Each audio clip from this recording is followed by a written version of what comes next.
اعوذ باللہ من الشیطان الرجیم، بسم اللہ الرحمن الرحیم۔ فجر اور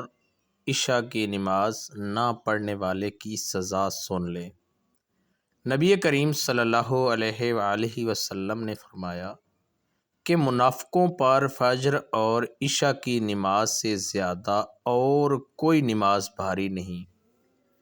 اور اگر انہیں معلوم ہوتا کہ ان کا ثواب کتنا زیادہ ہے اور وہ چل نہ سکتے ہوتے تو گھٹنوں کے بل گھسیٹ کر آتے، اور میرا تو ارادہ ہو گیا تھا کہ مؤذن سے کہوں کہ وہ تکبیر کہے، پھر میں کسی کو نماز پڑھانے کا کہوں اور خود آگ کی چنگاریاں لے کر ان سب کے گھروں کو جلا دوں جو ابھی تک نماز کے لیے نہیں نکلے۔ اتنی سختی کی ہے آپ صلی اللہ علیہ وآلہ وسلم نے کہ جو نماز فجر اور عشاء کی